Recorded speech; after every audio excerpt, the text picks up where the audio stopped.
तो 1000 से लेकर 1699 तक का जो अप्रोक्स टाइम है एडी में, उसे मेडिवल पीरियड ऑफ हिस्ट्री कहा जाता है। तो टोटल 3 लोग भारत में आते हैं, जिसमें से सबसे पहले आता है मोहम्मद बिन कासिम, जो कि अरब से आया था 8th सेंचुरी में।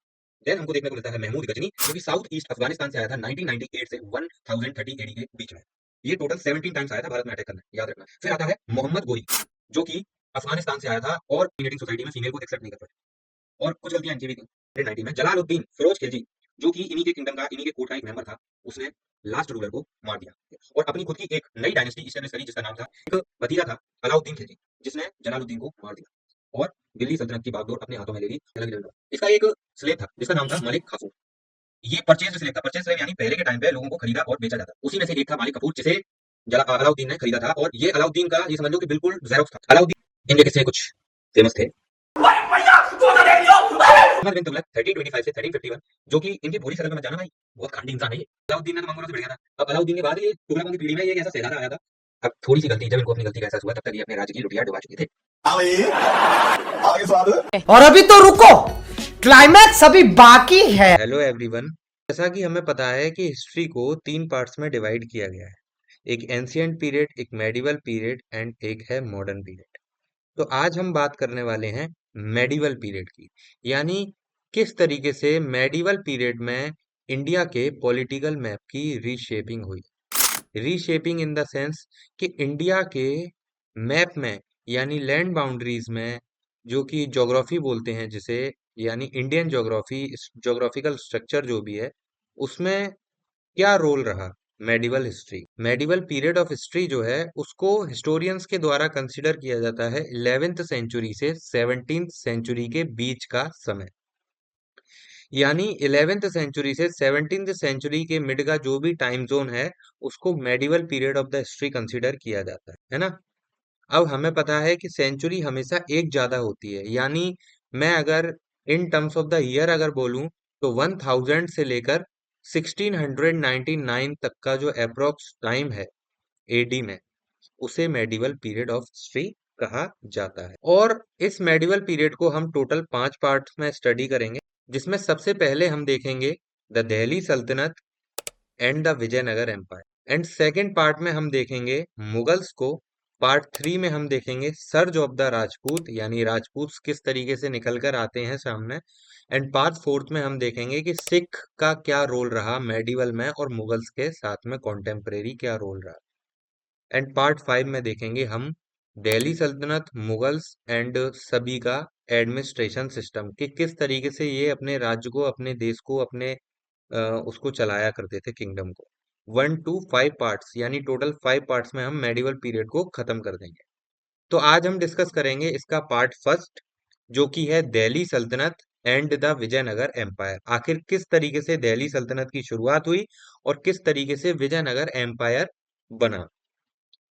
तो लेक्चर को स्टार्ट करने से पहले मैं आपको बता दूं कि जैसा कि क्या है, ये जितनी भी हिस्ट्री है इसको पर्शियन स्क्रिप्ट से रोमन स्क्रिप्ट में कन्वर्ट किया गया है, ट्रांसक्राइब किया गया है, जिसकी वजह से कहीं ना कहीं कुछ स्पेलिंग एरर्स हमें देखने को मिलते हैं। हालांकि वो एरर नहीं है, वो क्या है कि अलग अलग लैंग्वेजेस के अलग अलग प्रोनाउंसिएशन के बेसिस पे, जैसे खलजी का खिलजी, कहीं कहीं पे खिलजी दिखेगा, कहीं पे खलजी दिखेगा, तो कंफ्यूज नहीं होना है। Mughal, Mughal and Mogul, confuse नहीं होना है, ठीक है। आई होप सबके समझ में आया होगा। ये लैंग्वेज का एक एरर है, जो कि ट्रांसक्राइब करते समय ये प्रोनाउंसिएशन चेंजेस हुए हैं स्पेलिंग्स में, ठीक है। अब चलते हैं हम हमारे आज के लेक्चर की तरफ। तो कहानी है उन दिनों की, जब 11th सेंचुरी के अराउंड हिंदू कुश माउंटेन, यानी जो हिंदू कुश माउंटेन है इंडिया के नदन पार्ट में, वहां से कुछ लोग भारत में एंट्री लेते हैं। ये दो तरह के लोग थे, टर्किश और अफगानी। टर्किश कौन थे? जो टर्की से आए थे, ठीक है। एंड तुर्की, तुर्की उस टाइम पे तुर्की बोला जाता था, तुर्किस्तान। एंड अफगान से आए थे। तो ये बेसिकली सिर्फ घुसपैठिए थे। घुसपैठिए इन द सेंस इन्वेडर्स बोलते हैं, इन्वेडर्स यानी लुटेरे थे। ये भारत को लूटने के मकसद से आए। इनका मेन मोटिव जो था वो ये था कि भारत में आना और भारत को लूटना, और अपने जहां से ये लोग आए थे वहां पर जाके अपने किंगडम को और ज्यादा प्रॉस्पेरस बना। यानी एक तरह से मैं कहूं तो सिंपल लैंग्वेज में ये चोरी करने आते थे, यानी चोर लोग। तो इनका जो मेन मकसद था वो यही था। अब भारत में ये कब कब आए और कौन कौन आया, उसको अगर हम देखें तो भारत में सबसे पहले हमें देखने को मिलते हैं तीन तरह के घुसपैठिए।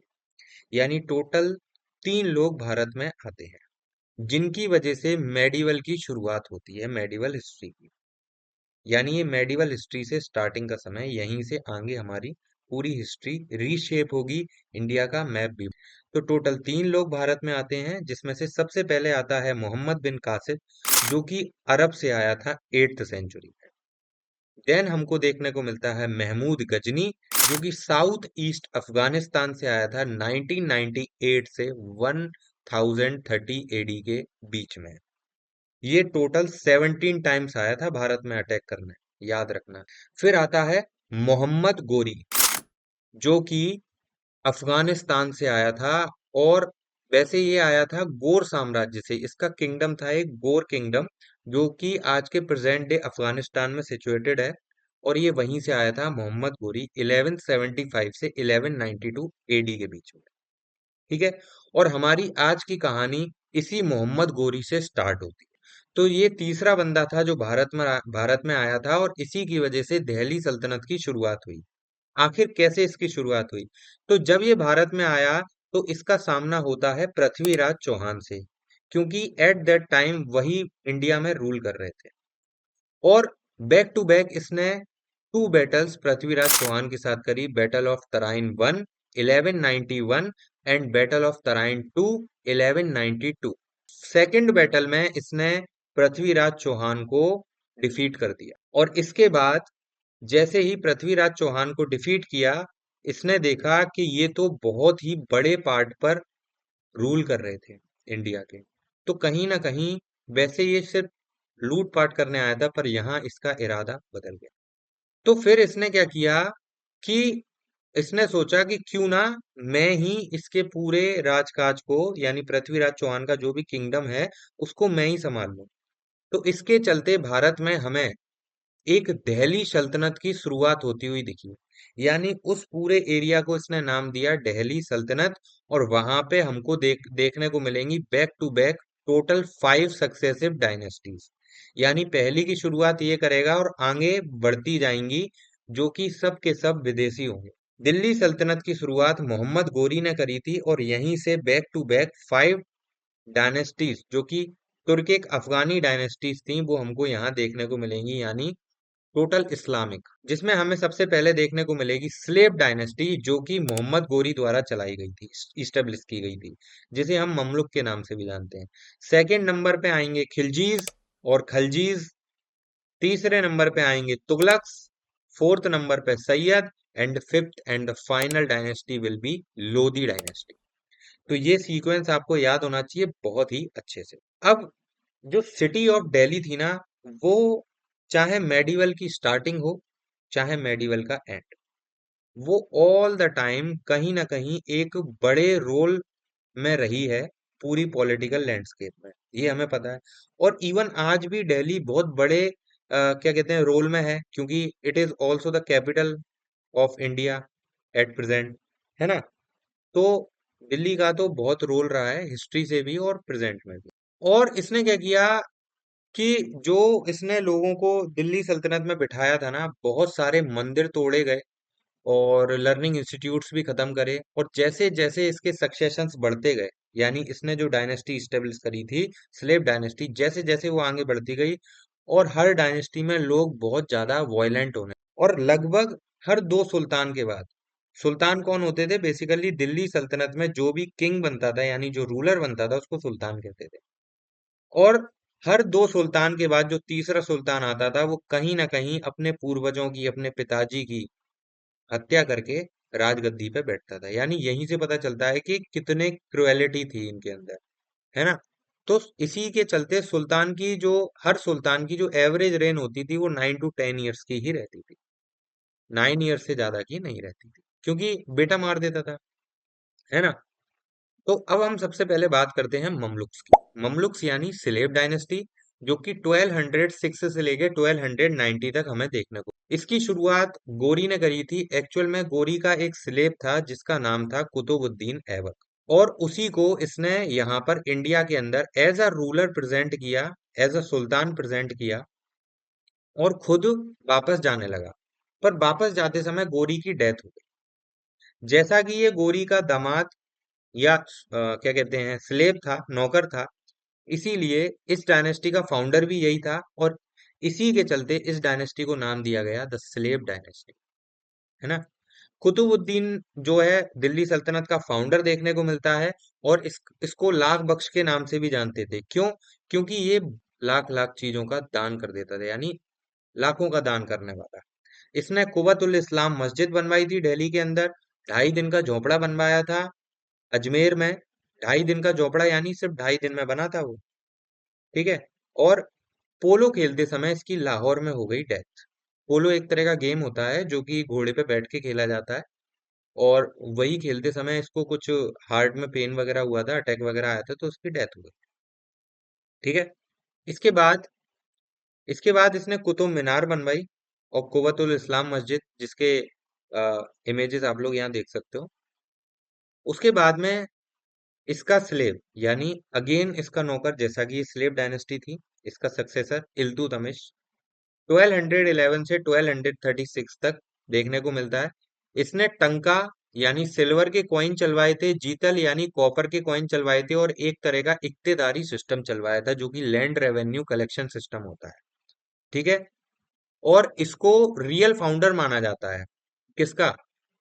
स्लेव डायनेस्टी का, क्योंकि कुतुबुद्दीन से ज्यादा काम इसने करवा दिए थे, क्योंकि उस वो क्या है, ज्यादा चला भी नहीं था, है ना, डेथ हो गई थी जल्दी उसकी। तो एक्चुअल में रियल फाउंडर इसको माना जाता है, बट अगर हम बाय फैक्ट देखें तो फाउंडर वही है, कुतुबुद्दीन है। देन इसकी एक बेटी होती है रजिया सुल्तान। 1236 में जब इल्तुतमिश की स्थिति गड़बड़ा जाती है, यानी वो नियर डेथ आ जाते हैं, तो उसकी डेथ के बाद रजिया सुल्तान, उसकी बेटी, नेक्स्ट रूलर बनती है 36 से 40 तक। Razia Sultan first and the only female ruler रही दिल्ली सल्तनत में। यानी हम अगर दिल्ली सल्तनत की हिस्ट्री में बात करें तो मात्र एक ही महिला शासक हमें देखने को मिलेगी, है ना। और इनका जो क्या कहते हैं, रूलिंग पीरियड है वो भी बहुत कम रहा। क्यों? क्योंकि कहीं ना कहीं जो कोर्ट मेंबर्स थे और जो पीपल थे, वो कहीं ना कहीं एक मेल डोमिनेटिंग सोसाइटी में फीमेल को एक्सेप्ट नहीं कर पाए, और कुछ गलतियां इनकी भी थी। उसके बाद में गयासुद्दीन बलबन 1266 से 1287 में हमें देखने को मिलेंगे। बीच में भी कुछ रूलर्स थे, वो मैंने आपको नहीं बताया क्योंकि उनके ज्यादा इंपॉर्टेंट कुछ वर्क्स थे नहीं, इसलिए जो मेन मेन है वो मैं आपको बता रहा हूँ। गयासुद्दीन बलबन गयासुद्दीन बलबन ने क्या किया कि दिल्ली सल्तनत को और ज्यादा पावरफुल बनाया, है ना। और मंगोल्स के जो अटैक्स हो रहे थे, मंगोल्स एक तरह की कम्युनिटी थी जो कि सेंट्रल एशिया को कैप्चर करने के बाद भारत पे भी नजर डाल बैठी थी। और उनने जब भारत में आक्रमण किया था तो कहीं ना कहीं बलबन ने मतलब अच्छा विरोध किया था उनका, और इंटरनल रेवेलियंस यानी जो इंटरनल डिस्प्यूट थे उनको भी काफी हद तक सॉर्ट किया, और स्ट्रिक्ट एंड सेंट्रलाइज्ड रूल चलाया था इन्होंने अपने दिल्ली सल्तनत में, ठीक है।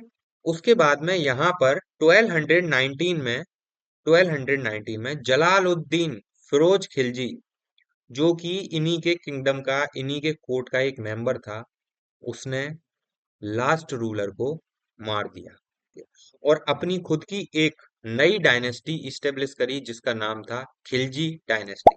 यानी सल्तनत अभी भी दिल्ली है। जैसे इंडिया की अगर बात करें तो इंडिया के अंदर देश तो इंडिया ही है, बट यहाँ पॉलिटिकल पार्टीज बदल सकती हैं बस। इन द सेम वे यहाँ पर सल्तनत तो दिल्ली है, बट यहाँ पर सिर्फ और सिर्फ डायनेस्टीज बदल रही हैं। तो अब सेकेंड डायनेस्टी हमें देखने को मिलती है स्लेव डायनेस्टी के बाद, खिलजी डायनेस्टी, जो कि 1290 से 1320 तक रही, जिसका फाउंडर हमें देखने को मिलता है जलालुद्दीन फिरोज खिलजी 1290 से 96। जैसा कि ये 70s की एज पे राजगद्दी पर बैठा था जलालुद्दीन, है ना। और अब आप समझ ही सकते हो, 70s की एज पे बैठा तो 6 साल ही रूल कर पाया था। देन इसका एक भतीजा था अलाउद्दीन खिलजी, जिसने जलालुद्दीन को मार दिया और दिल्ली सल्तनत की बागडोर अपने हाथों में ले ली। और ये फेमस है, अलाउद्दीन ने बहुत सारे काम भी किए दिल्ली सल्तनत में, जैसे मार्केट को चेंज किया, एक स्टैंडर्ड वेटिंग सिस्टम चलाया, एक स्टैंडिंग आर्मी फॉर्म करी यानी, ठीक है। और जो रिच टेरिटरीज थी गुजरात की और देवगिरी की, उनको अपने अपने टेरिटरी में मर्ज किया यानी कैप्चर किया। पर ये थोड़ा सा अलग नेचर का था, यानी क्रूअल था बहुत ज्यादा, पावरफुल था, मतलब डेंजरस भी था, ठीक है। अलग ही लेवल का बंदा, अलग, तो अलग ही लेवल का पता है।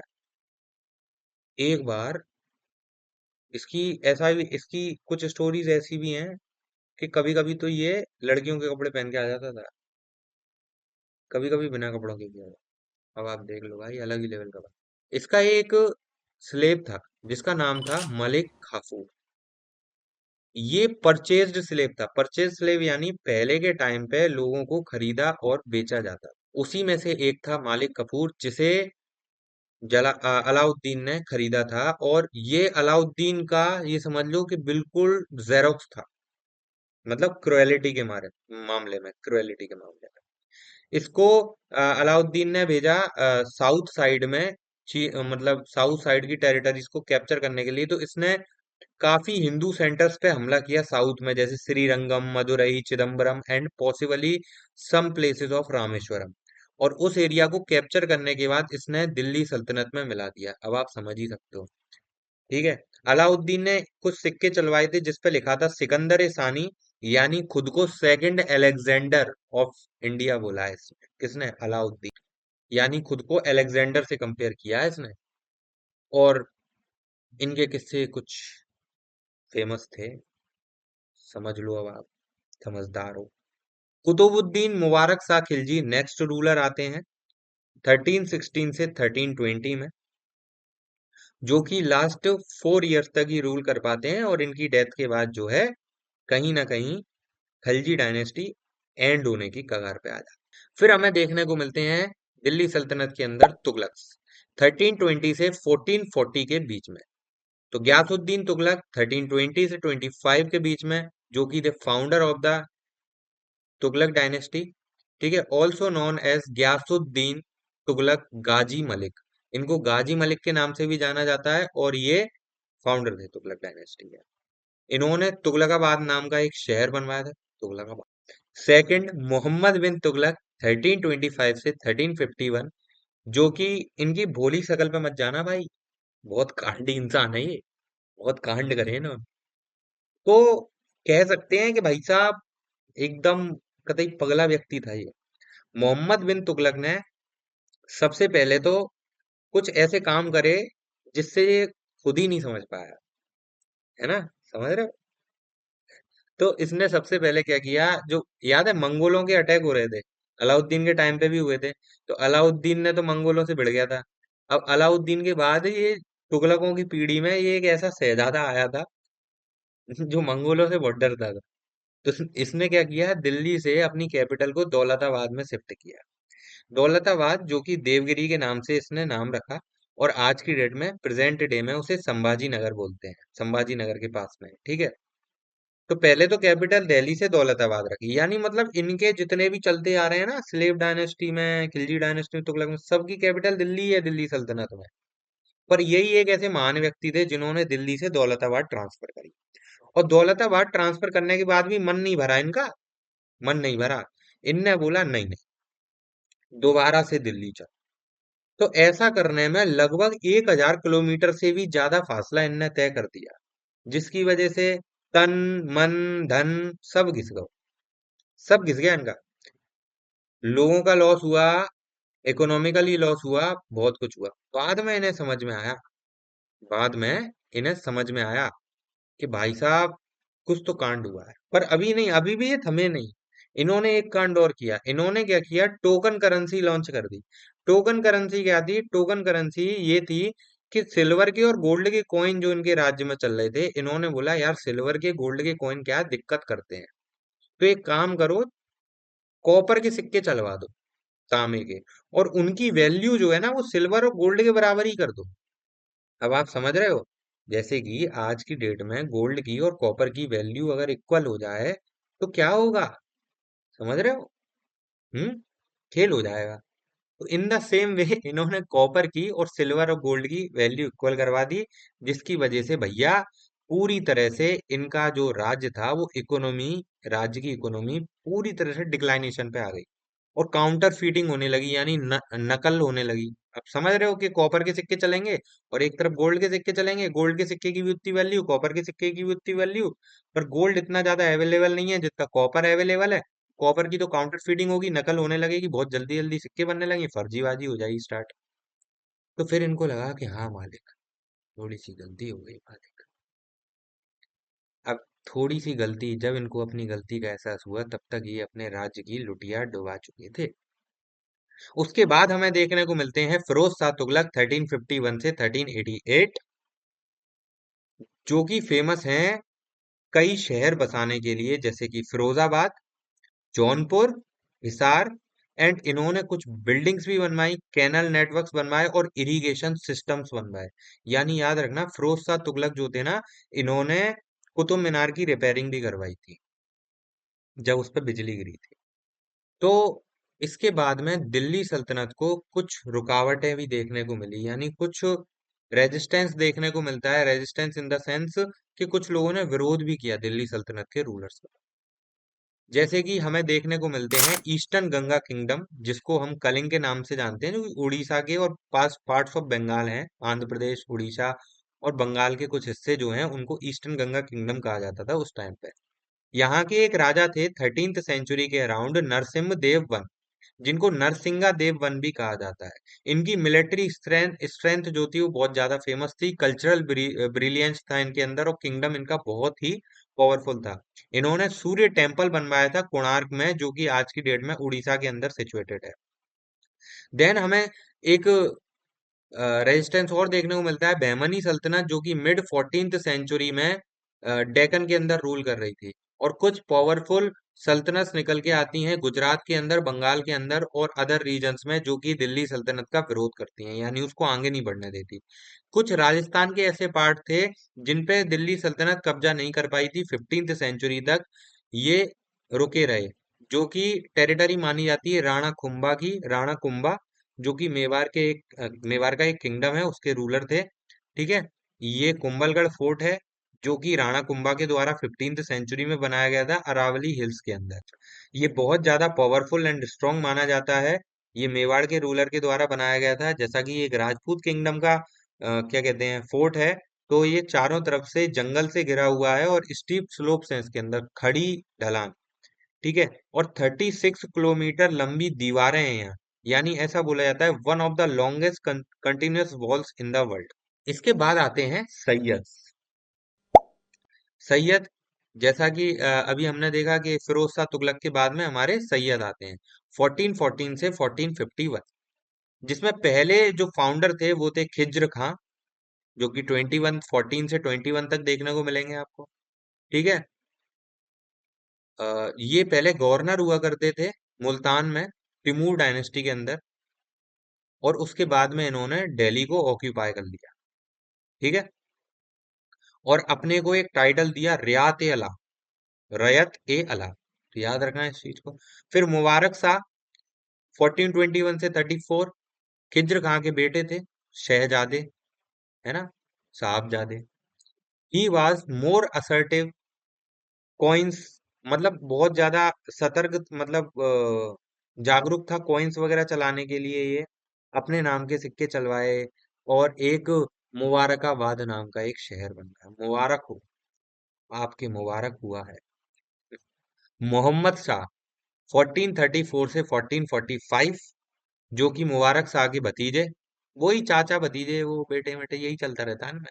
Who survived with the assistant of Bahlul Lodi, ये बहलूल लोधी है, जो कि उस टाइम पे लाहौर का गवर्नर हुआ करता था मोहम्मद शाह के अंडर। याद रखना है इस बहलूल लोधी को, ये बहलूल लोधी गवर्नर था लाहौर का महमूद शाह, मोहम्मद शाह के अंडर। ठीक है, आगे आलम शाह आते हैं 1445 से 51, जो कि लास्ट रूलर रहे क्योंकि ये कमजोर हो गए थे और धीरे धीरे आगे चल के जो बागडोर है वो बहलूल लोदी, बताया था मैंने, याद रखना, बहलूल लोदी के हाथ में चली जाती है और यहाँ से सैयद की बैंड बज जाती है। अब आते हैं लोधी। 1451 से 1526, जिसमें पहले हमको देखने को मिलते हैं बहलोल लोधी, जो कि फाउंडर थे और पावरफुल भी थे। ठीक है। सिकंदर लोधी 1489 से 1517 सेकंड रूलर देखने को मिलते हैं, जो कि बहुत ज्यादा पावरफुल लीडर, एंड इन्होंने मतलब एम्पायर को भी बहुत ज्यादा एक्सपेंड किया था सिकंदर लोधी ने। तो सिकंदर शाह का टाइटल भी दिया जाता है और गुल रुखी के नाम से पेन नेम रखा, मतलब ये क्या, पोइट्री वगैरह लिखना शौकीन व्यक्ति था, पोइट्री लिखता था, कविताएं लिखता था और नीचे लिखता था गुलरुखी, यानी इसका जो पेन नेम था वो गुलरुखी था। पेन नेम बेसिकली एक राइटर का एक पेन नेम होता है जिसमें वो अपने रियल नेम का भी यूज कर सकता है, बट बहुत से लोग रियल नेम का यूज नहीं करते। तो जैसा कि इसका नाम सिकंदर लोधी था और जब ये कविताएं लिखता था तो उसके नीचे गुलरुखी लिखता था। तो जहां जहां आपको गुलरुखी की कविताएं दिखेंगी तो समझ जाना भैया सिकंदर लोधी ने लिखी। आगरा को फाउंड किया था 1504 में इसने और बहुत सारी मस्जिदें बनवाई थी इसने। दिल्ली से अब आगरा बनाया है, नया शहर बनाया है, तो भैया नया शहर बनाया तो दिल्ली से इसने अपनी कैपिटल आगरा में शिफ्ट कर दी। फिर आते हैं इब्राहिम लोधी,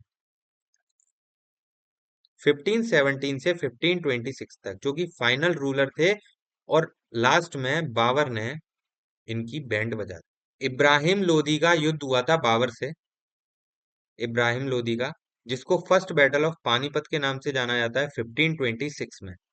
क्योंकि बाबर जो था ना वो बहुत पावरफुल था और बाहर से बहुत सारी तोप लेकर आया था, और उस टाइम पे इन रूलर्स पे तोप और लेटेस्ट आर्टिलरीज यानी गन्स एंड एम्यूनेशन नहीं होते थे।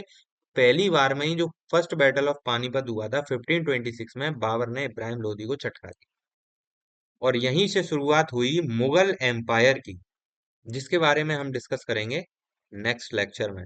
बाकी अब हम बात कर लेते हैं जरा विजयनगर एम्पायर क्या था।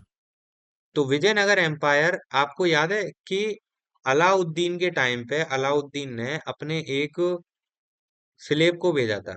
उसका स्लेव था जिसका नाम था क्या, मालिक कफूर, जो साउथ में एक्सपेडिशन करके आया था और वहां पर उसने बहुत सारी टेरिटरीज को अपने अंडर लिया था। तो वही टेरिटरी आगे चल के मोहम्मद बिन तुगलक के पास पहुंची और मोहम्मद बिन तुगलक ने वहां पर दो बंदे भेजे जिनका नाम था हरिहर और बुक्का।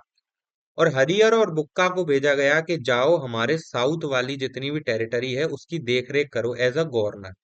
पर जैसे ही मोहम्मद बिन तुगलक कमजोर पड़ते हैं और डेथ होती है तो भैया इनकी चांदी। हरिहर और बुक्का बोलते हैं हम नहीं जानते किसी को, हमारा ये जहां पर हम हैं ये हमारा राज्य है, और इसे इंडिपेंडेंट कर लिया और इसका नाम दिया द विजयनगर एम्पायर। और यहाँ से जो साउथ की टेरिटरी थी वो दिल्ली सल्तनत से अलग हो गई और सेपरेट होने के बाद एक इंडिपेंडेंट किंगडम निकल कर आया जो था विजयनगर एम्पायर। और नॉर्थ साइड में इसका एक राइवल देखने को मिला जो कि थी बहमनी सल्तनत। आप देख सकते हो आपको बहमनी सल्तनत ऊपर की साइड दिखाई देती होती है, जिसमें अहमदनगर, बीजापुर, बिदार, बेरार और गोलकोंडा जैसी जगह थी। ठीक है। आगे अगर हम बात करें तो जो अ, बहमनी एम्पायर था, बहमनी सल्तनत जो थी, बहमनी एम्पायर, ये आगे चल के 5 पार्ट्स में डिवाइड हो गया, यानी इंटरनल डिस्प्यूट्स हो गई। जो उनके यहाँ पे क्या कहते हैं, तरफदार थे। तरफदार एक तरह की पोस्ट होती थी जो कि गवर्नर्स हुआ करते थे, यानी अलग अलग टेरिटरीज में जो रूलर होता था वो अलग अलग इलाकों की देखरेख के लिए एक एक गवर्नर को अपॉइंट करता था, जिसको तरफदार बोला जाता था बहमनी एम्पायर में। तो ये तरफदार जो थे आगे चल के अपनी ऑटोनॉमी बना लेते हैं और कब्जा कर लेते हैं ये 5 अलग अलग स्टेट्स पे, जिसकी वजह से बहमनी एम्पायर टूट जाता है बीजापुर, गोलकोंडा, बेरार, अहमदनगर और बिदार में। आगे चल के विजयनगर इस चीज का फायदा उठाता है और स्टार्टिंग के दो जो है वो विजयनगर कैप्चर कर लेता है। वो गजपति रूलर्स ऑफ उड़ीसा, यानी जो साइड में गजपति रूलर्स थे ना, उड़ीसा, वेस्ट बंगाल, वो बताए थे मैंने आपको, उनको भी कैप्चर कर लेता है। ठीक है, ईस्ट साइड में। अब जरा हम बात कर लेते हैं कि गजपति, ठीक है, नरपति और ये क्या है अश्वपति। गजपति में अगर बात करें पति की, तो पति जो होता है वो किसी का पति नहीं है, है ना। जी मैं सोचा पति है भैया, किसी का पति नहीं है वो जमीन का जो मालिक है, यानी जो मैन हेड है, पूरे राज्य का जो मैन हेड होता है, उसको लॉर्ड या मास्टर, उसको पति बोला है। ठीक है, ये पूरे राज्य का पति है। Was commonly use by the ruling dynasty. Ruling dynasty एक तरह का टाइटल यूज करती थी, जैसे कि विजयनगर के जो किंग्स होते थे, विजयनगर के जो राजा लोग थे, उन्हें नरपति कहा जाता था। बहमनी के राजाओं को, रूलर्स को अश्वपति कहा जाता था, और गजपति यानी उड़ीसा साइड के जो, ऐसे ही मराठास रूलर्स हमको आगे देखने को मिलेंगे जिन्हें छत्रपति कहा जाता था। ठीक है, तो पति समझ में आ गया होगा, और ये सब तरह के टाइटल्स हैं जो कि रूलिंग कम्युनिटीज के द्वारा यूज किए जाते थे। तो विजयनगर में हमें एक फेमस राजा देखने को मिलते हैं, कृष्णदेव राय। अब ये इतने फेमस क्यों हैं? विजयनगर में और भी राजा रहे, हरिहर और बुक्का के बाद में बहुत सारे राजा रहे, ऐसी बात नहीं है, पर कृष्णदेव राय की बात क्यों हो रही है? वो इसलिए हो रही है क्योंकि ये थोड़े से यूनिक थे, और ये बहुत ज्यादा, मतलब बोलते हैं ना कि नाम कमाया था बंदे ने। तो 16th सेंचुरी में विजयनगर एम्पायर जो था अपने पीक पॉइंट पे पहुंच जाता है। क्यों? क्योंकि उस टाइम पे रूलर जो थे वो कृष्णदेव राय थे। इन्होंने बहुत सारे poetic work, scholars in Sanskrit, Telugu and Kannada, सबको बहुत ज्यादा तारीफ की, सराहना करी, पेट्रोनाइज किया, और इन्होंने खुद भी पोएम्स लिखी तेलुगु लैंग्वेज में। और तमिल पोइट सेंट अंदल के बारे में एक स्टोरी लिखी, और एक बुक कंपाइल करी जिसका नाम था अमुक्ता मल्यदा। ठीक है, अमुक्त मल्यदा, जिसके एक सेक्शन में इन्होंने राजनीति के बारे में भी बताया कि किस तरीके से एक राज्य को, एक अच्छी सरकार को काम करना चाहिए। कृष्णदेव राय ने बहुत सारे टेम्पल्स बनवाए, जैसे Tirupati in Andhra Pradesh, Vitthal temple in his own capital Vijayanagar, which displays many grand temples, palaces and other buildings. है ना। और ये एक सीन है महामंडपा का, जो कि विट्ठल टेम्पल के अंदर हमें देखने को मिलता है। इस तरीके पिलर वर्क हमें देखने को मिलता। देन एक फॉरेन ट्रेवलर आया था, मतलब विजयनगर एम्पायर में एक फॉरेन ट्रेवलर आया था जिसका नाम था डोमिनो। डोमिनो नहीं, डोमिंगो पाइस। डोमिनोज करके आप याद रख सकते हैं, डोमिंगो पाइस। एक्चुअल में क्या हुआ था, विजयनगर में एक व्यापारी आता है, ट्रेवलर। ट्रेवलर किस लिए आते थे? या तो घूमने के लिए आते थे, अपनी बुक्स वगैरह लिखने के लिए आते थे, या फिर ये व्यापार करने आते थे। पर ऐसा नहीं है कि जो व्यापार करने आते थे वो कुछ लिखकर नहीं ले जाते थे। तो एक व्यापारी आता है, जो कि आया था घोड़े बेचने, वो अलग टाइप के घोड़े लाया था।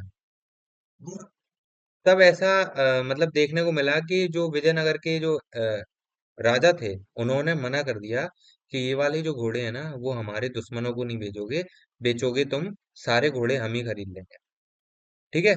उनमें से जो व्यापारी आए थे बहुत सारे, उनमें से एक फेमस था डोमिंगो पाइस, जिसके बारे में मैं बात कर रहा हूँ अभी।